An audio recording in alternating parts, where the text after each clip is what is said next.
Halo, perkenalkan nama saya Fikal Geral Purnomo. NIM saya 20D10094. Saya dari Prodi Manajemen kelas 1D3.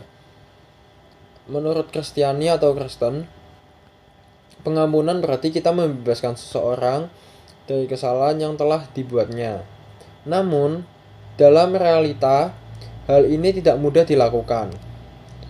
Pengampunan ini merupakan bentuk nyata belas kasih Allah terhadap umat manusia. Ada proses yang panjang, ada juga proses yang singkat.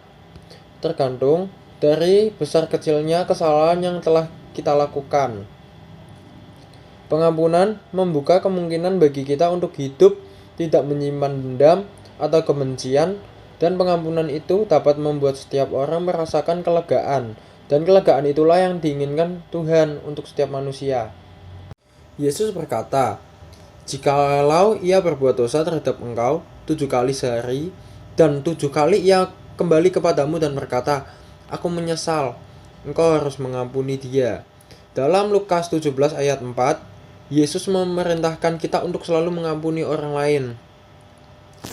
Tak ada batasan untuk mengampuni orang lain. Tak pernah ada kata cukup untuk mengampuni. Karena Yesus sendiri pun mengampuni kita berkali-kali.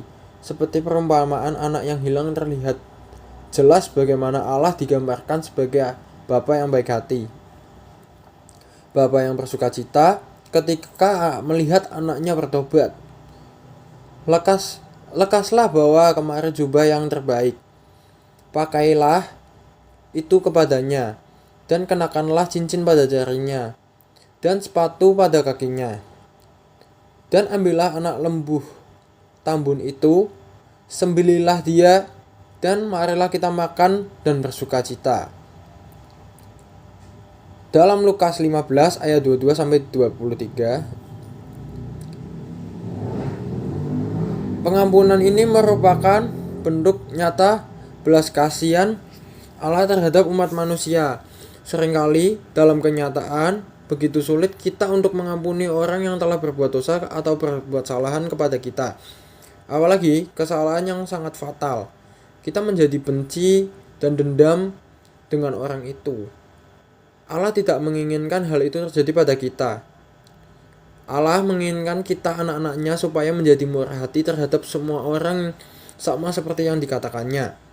Hendaklah kamu murah hati sama seperti Bapamu adalah murah hati. Lukas 6 ayat 36.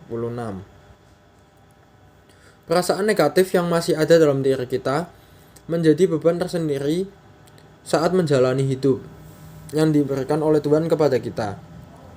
Kita akhirnya menjadi pribadi yang tertekan dan dipenuhi pikiran-pikiran dan perasaan-perasaan yang tidak perlu.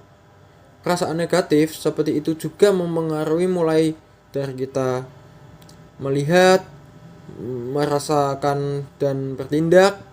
Rasul Paulus dalam suratnya kepada umatnya di Efesus menekankan supaya kita membuang segala macam perasaan negatif. Tetapi, hendaklah kita ramah terhadap orang lain, penuh kasih mesra dan saling mengampuni, dalam Efesus 4 ayat 32. Terima kasih video dari saya. Maaf jika ada kesalahan kata.